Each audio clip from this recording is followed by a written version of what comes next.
Welcome to Australian Book Travels and to this week's book recommendation and fireside chat. It is a fireside chat still. We are still in winter. The fire is still going. It has been going for weeks non-stop. And it's still a bit chilly. It is getting warmer, and I think today was meant to be 18 degrees. It doesn't feel like that though at the moment. Perhaps the Bureau of Meteorology has got that a little bit wrong, but it is overcast, and definitely we had a bit of a frost and a fog this morning, but it's getting better. The days are getting a little bit longer and it's getting a little bit warmer. The bulbs in the garden are raising their little heads and it's wonderful. It's so exciting. Everything's starting, all the buds on the trees are starting to come out, and at some point, actually, perhaps even today, I may take some footage for you of just the buds coming out and perhaps some of the flowers in the garden. It's exciting, although it's starting to come upon us quite quickly, because I'm a beekeeper and I now have to start really getting ready for that. Just not even the official spring, but perhaps a little bit before, because as soon as it starts getting warmer, the girls or the bees start getting a bit more active, and then we can have swarms. So I have to get on top of that because I'm nowhere near ready yet. And we have that. And then of course the garden, it still needs a bit of pruning, and we need to do some weeding and things. But it's exciting. I'm so excited. And as you can see, we have our jonquils and daffodils. So it's lovely. It's very exciting. Okay. Enough chit chat from me. Let's get into this. A couple of interesting and exciting ones this week. Sorry, everyone. Anyway, there you go. Oh, I can see you better. There you go. Okay. You all know I love C.J. Sansom, Matthew Shardlake series. It's a Tudor-based and murder, intrigue, detective type storylines. I have been not raving on, but I have told you that I have enjoyed, I've got my little bookmark in there, the Giordano Bruno series by C.J. Paris. Now this one, the reason why I have my bookmark in is because these are 3 novellas with Giordano Bruno in it. The first 2 I have already read, and the third one is for Christmas. So I'm leaving that. It's called Christmas Requiem. So I'm going to leave that to read with my other Christmas books at Christmas. I start my Christmas reading around about November to get into the Christmas spirit with all the murder mysteries and things. But the first 2, The Secret Dead and The Academy of Secrets, these are 2 novellas that predate. They're a prequel to the series. And I have to say, I have told you before that I've started this and I wasn't quite in love with Giordano Bruno at that stage, because my heart was still with Matthew Shardlake. But oh my goodness, C.J. Paris is really, her series is starting to really rope me in. I'm loving them, really enjoying them. Now, as I say, these are a prequel to the rest of the series, it begins with heresy, and then there's prophecy, sacrilege, I think, and so it goes. I think there may be, I'm not 100% sure, but I think perhaps there's 7 so far, 7 or 8. There may be more. But I'm enjoying them and I'm going to keep reading them. I have only read these 2 novellas and the first 2 in the series, and I'm hooked. It's a done deal. I am hooked, and I will be pursuing this series for as long as C.J. Paris writes, C.J. Sansom, S.J. Paris writes them. I think they're fantastic. These are based in Elizabethan times. And Giordano, of course, is Italian. He's an Italian Catholic. He's declared a heretic by the Catholic Church, and he is in England, helping out the upper echelon of society when there are murders and mysteries. Really good series. I do recommend it. So that's that one. Now, one I have just finished, which I was really impressed with, and you probably all will know her. She's an American writer. This is Tracy Chevalier's A Single Thread. Now, before I go on, I have omitted to telling you this is The Dead of Winter, but it has the 3 novellas, and this was published... I'm getting ahead of myself, everyone. This was first published by HarperCollins in 20...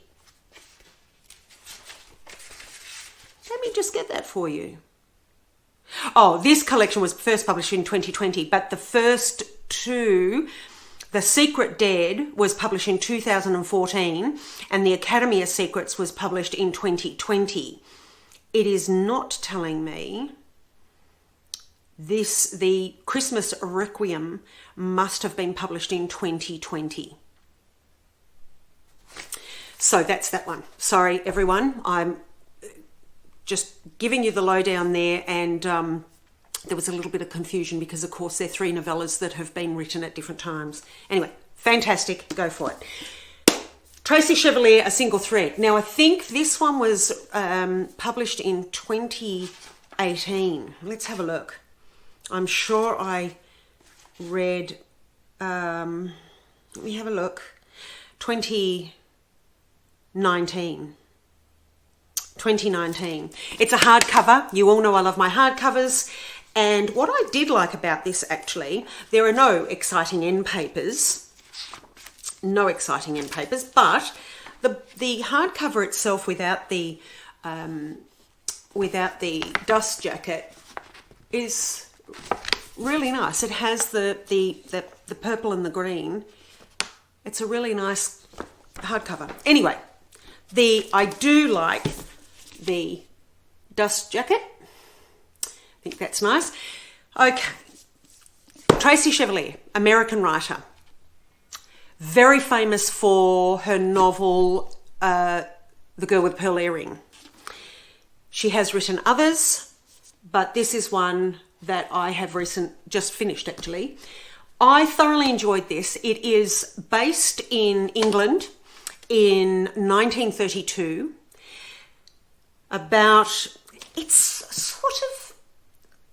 This is very loose, very, very loose tentacles here, but it's almost like a middle-aged coming of age, perhaps. Our protagonist is 38, lives with her mother, and was engaged, but her fiancé died in the First World War, as did her brother, and more recently her father died at home. She is left with a mother who is emotionally manipulative, gossipy, and just a really not a very nice character at all. I know it's explained in here that she has her issues, she has the grief that she's dealing with, but I think when somebody is so emotionally manipulative and a bit nasty, I think that a lot of that stems from within you, and then it's probably exacerbated by these other things, losing her husband, losing her son. So I don't like the mother at all, and I'm sure we're not really meant to either. But the Violet Speedwell, the protagonist, she's 38, single, and decides to move out of home for various reasons and live elsewhere. This is a novel about just day-to-day, not mundane things, but just day-to-day life and how she's coping in this, although it's not heavily discussed, but it is a patriarchal society. There is the rise of fascism in Germany.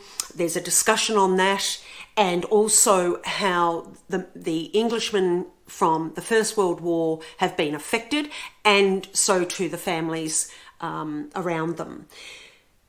But the mainstay of this is the life of our Violet and how she negotiates being a single woman at 38, and how there's a little bit of drama, a little bit of mystery that turns into a bit of drama, and the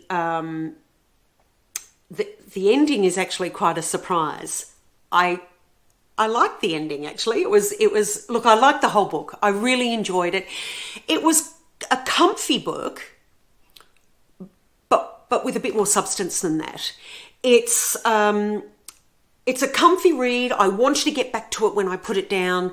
I wanted to get back and find out what Violet was doing and what was happening.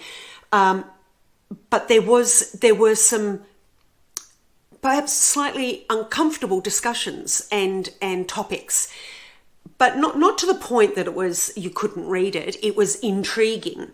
There were two other things I like about this. There is a discussion here, which is something I never thought I would be overly interested in, or that would take my my interest in a novel. But she talks about Violet is involved in. She becomes involved in a broderers guild, which is an embroidery guild, and she learns how to embroider for the church, for the cathedral. That was something, even though I have worked on needlepoint and other needlework in my life, and I enjoy it, I love it. But this really took my interest even more. I didn't think I would find it so interesting to read about it. The other thing was bell ringing. There is a discussion here, or not just a discussion, but there's an explanation of bell ringing. Did not bore me for 1 minute. It was really interesting. I thoroughly enjoyed the whole book. It gave great information about these two particular topics. It lightly brushed on the patriarchal society and the rise of fascism, making it important, but not the full body of the story. Thoroughly enjoyed this. If you get a chance, Tracy Chevalier's A Single Thread. This is, I think it was 318 pages. I recommend it. It's a really good read. A little bit comfy, with a few interesting, informative, and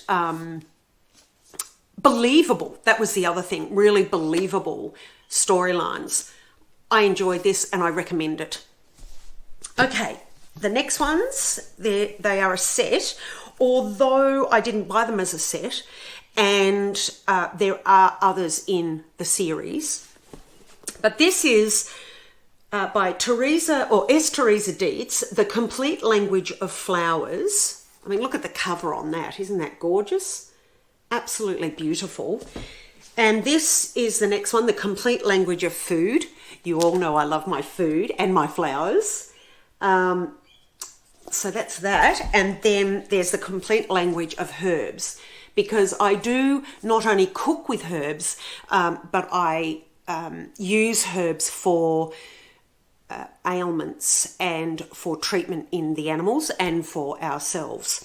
So I have quite a few herbal books, and this one is just adds to not only this collection but to my collection of herb books. Now there's one called The Complete Language of Trees, and I think there's a few others, but I will collect them over time, I'm hoping. Now, what they contain, I really do recommend them. They're stunning, beautiful illustrations, great background information on each of the trees or the food or the flowers. It gives you here, I'll show you, it gives you the plant and the Latin name. It gives you where they are essentially grown and what their meaning is. So particularly in Victorian times, we had this, they had this culture of, well, actually even before Victorian times, because Jane Austen talks about it as well in her novels, where a particular flower will have a certain meaning. Same too with colours and the colour of flowers. So red roses are love, yellow roses are friendship, and so forth. So this tells you, for instance, bittersweet, the symbolic meaning is honesty and truth. There is a witchcraft power, and when I say witchcraft, don't all raise your eyebrows and or be aghast. Because it's not about witchcraft, it's about Old English lore, the folklore, which everyone thinks is witchcraft, but it's not. It's the Old English folklore, and how they used herbs and flowers and things for warding off evil spirit or for fixing a certain ailment. So it gives you the folklore and the facts as well. These are for the flowers. That's for the herbs, I beg your pardon. And then these covers are just stunning, aren't they? And they glisten and shine.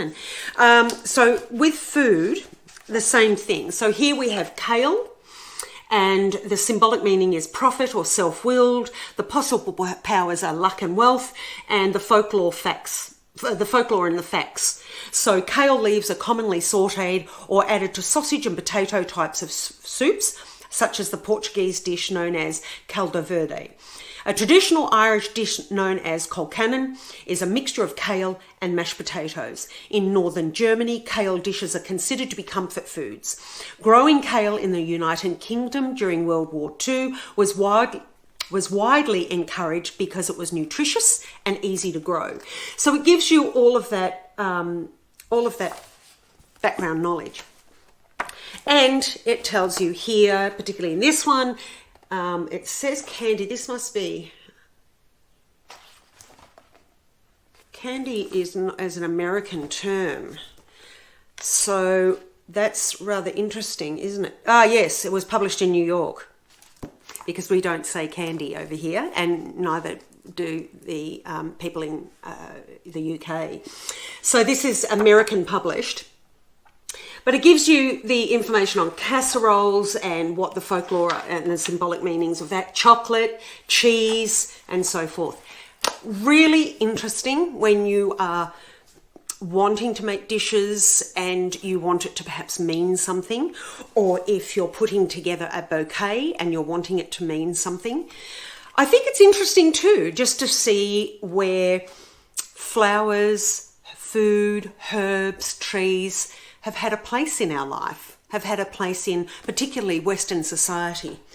So these have been published in different years, even though they are a set.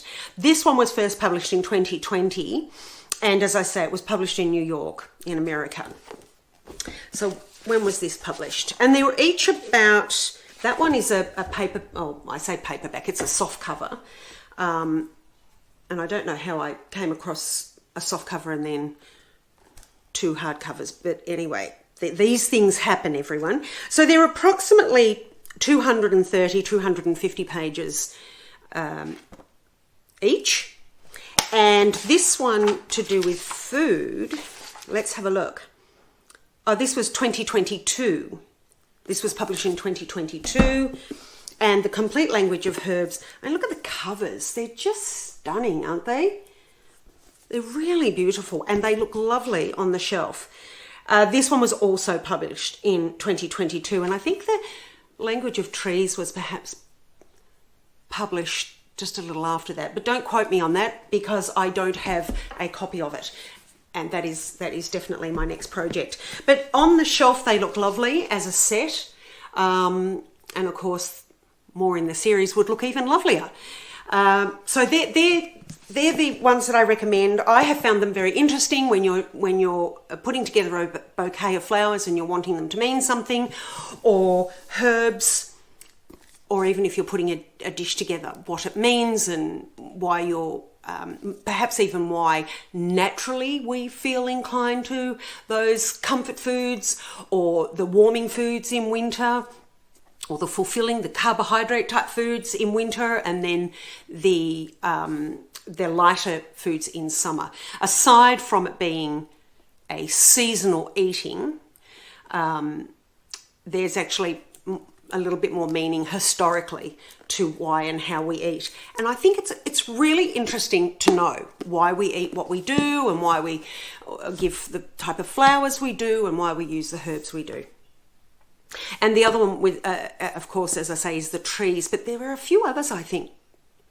There might be the complete language of butterflies, or I could be wrong on that, but I will check that for you anyway. But these are absolutely beautiful. They're a lovely gift, but they're also lovely on your own shelf. And they're lovely just to flick through. They're really interesting, informative, and they're very attractive. And the illustrations are absolutely beautiful. I don't know if you can see that, but well, there we have. It's each group under the various letters of the alphabet. So it's done alphabetically. That's what I'm trying to say. And Tracy Chevalier, a single thread, a really good read, a comfort read with a little bit more substance to it. I thoroughly enjoyed this, and I have not read. I read A Girl with a Pearl Earring, and I also saw the film, and thoroughly enjoyed it. But this is only the second one of Tracy Chevalier's that I have read, and it has encouraged me to read more of hers. And I do have more on the shelf in my to-be-read pile, so I will be doing that. And The Dead of Winter by S.J. Paris, the 3 novellas, the prequel really to the series of her Giordano Bruno. Really good. I am now hooked into this series. They're fantastic. Okay, the book club, the book competition. I will be preparing that. It's now August. Gosh, this is incredible. The time's just flying.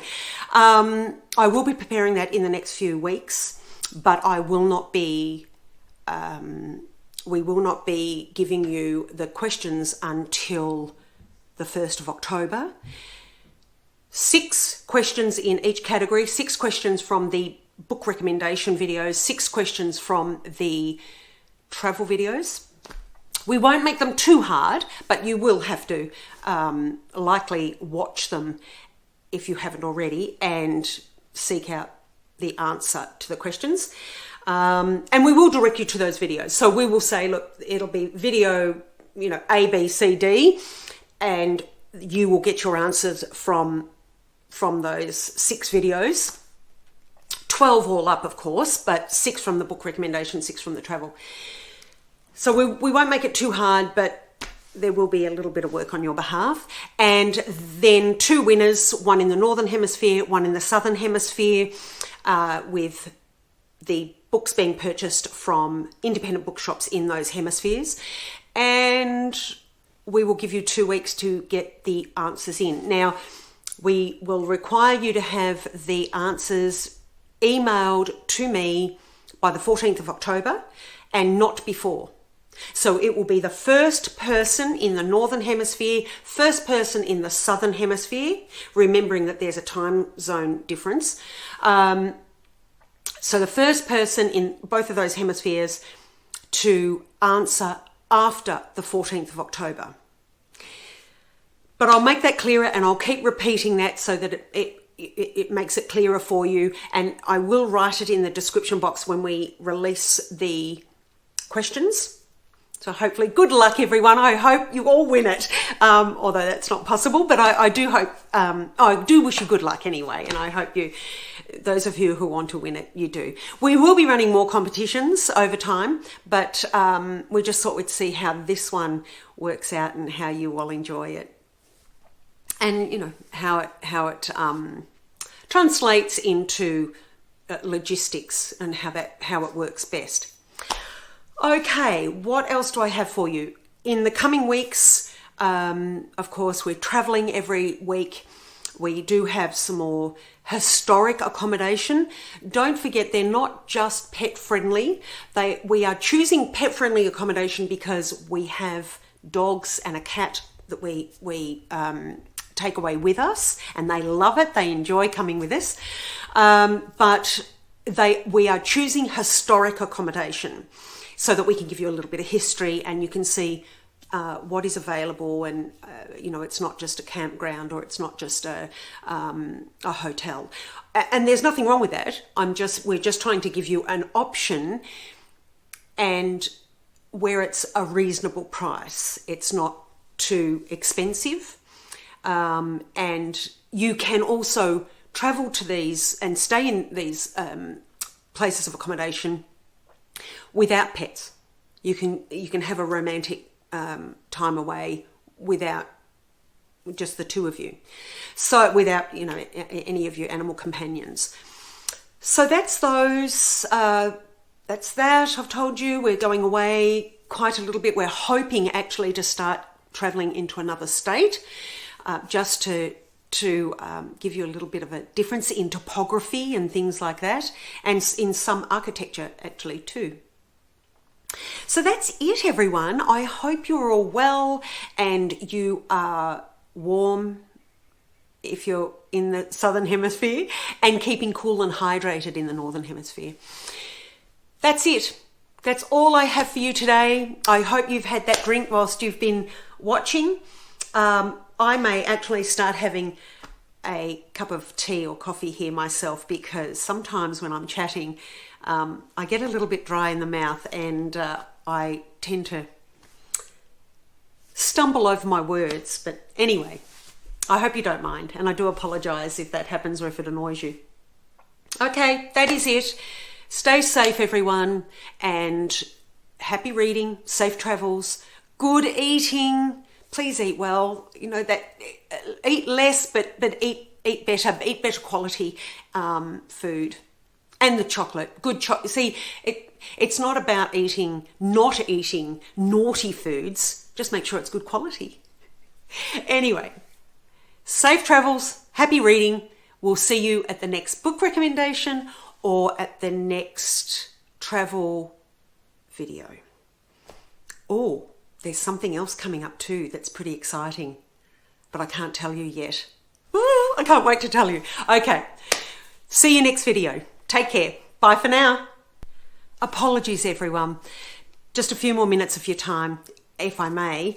I told you all quite some weeks ago that I was going to a play about Jane Austen, and I keep forgetting to let you know how that was, my reaction to it. And in the meantime, a few of you have asked me how I enjoyed it. So I thought I would take a few minutes just to explain.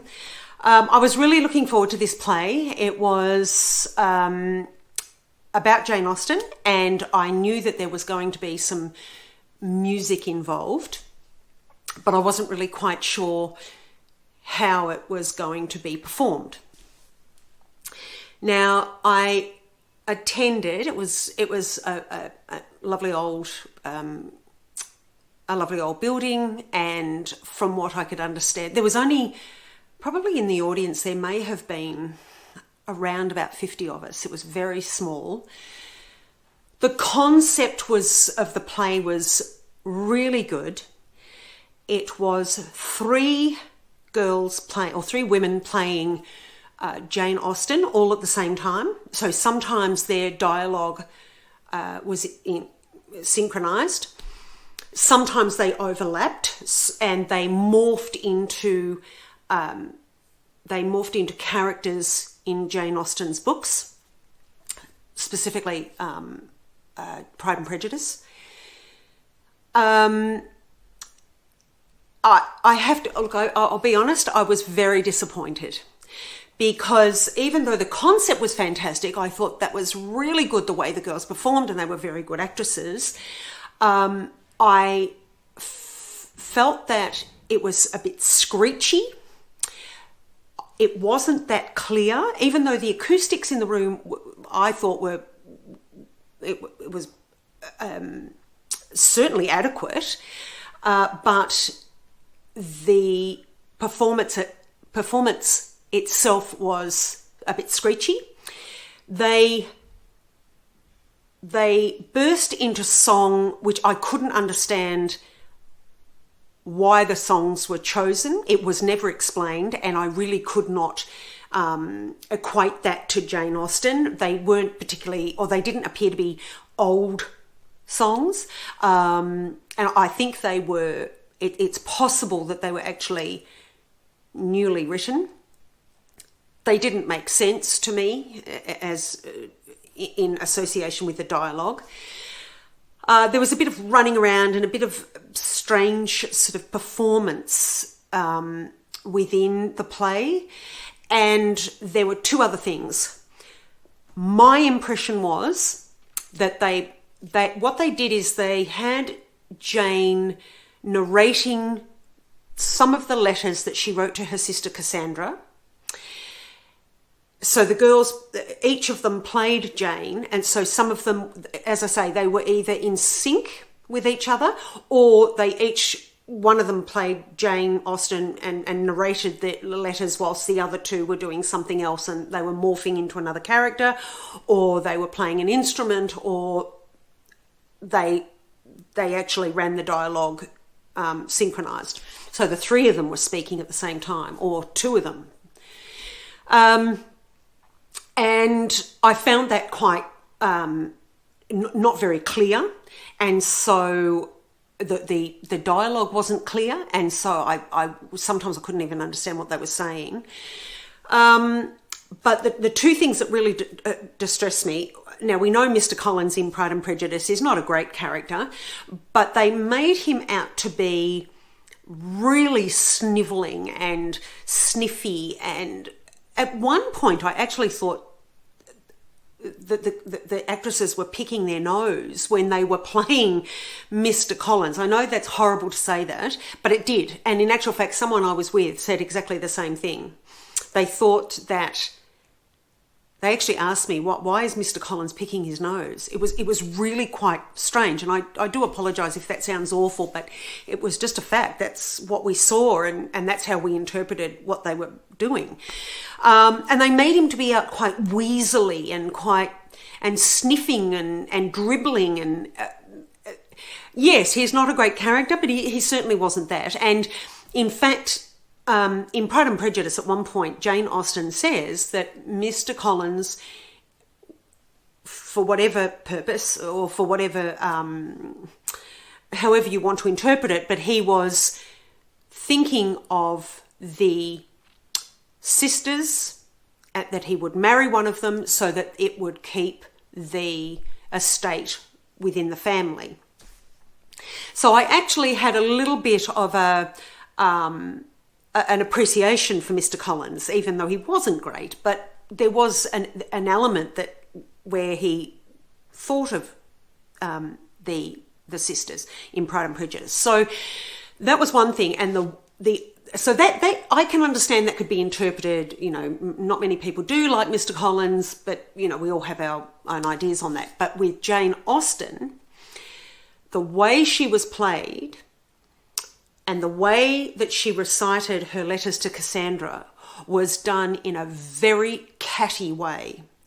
Even her facial expressions, the actress's facial expressions, and the way the dialogue was projected, it made her out to be very catty and very judgmental and very nasty.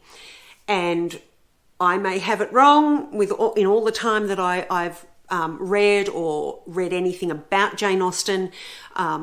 She was certainly a woman who knew human behaviour and societal expectations, but I never in all my life have I thought that Jane Austen was catty. So that really, I'm not sure whether that was meant to come across that way, but it did come across that way, and I didn't like it.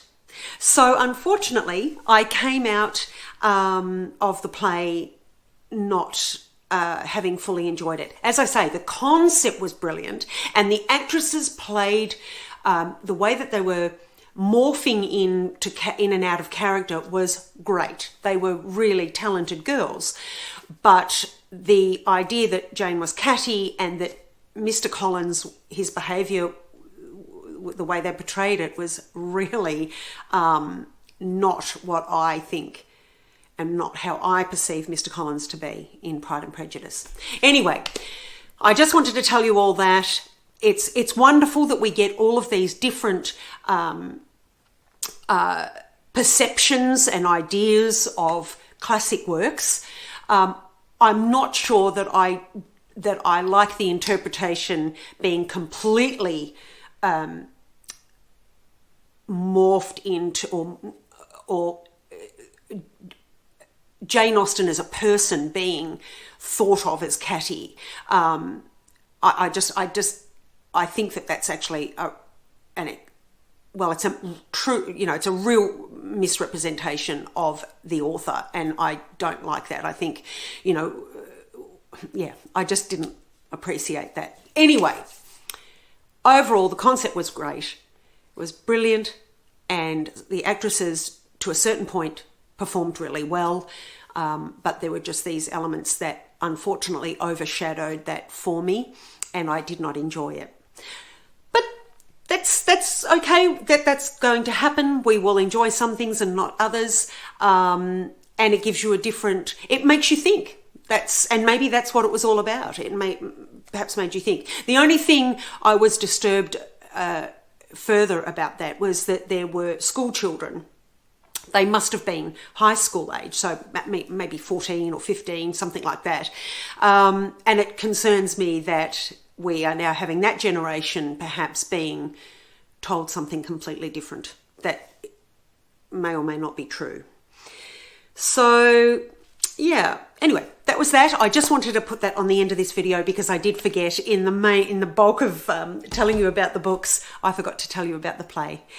There's more to come. I'm hoping to go and see some other Jane Austen plays and musical recitals perhaps in the next few months. So I'll be able to give you more of a description of that, if not to record it. We'll see. Anyway, take care. Bye for now.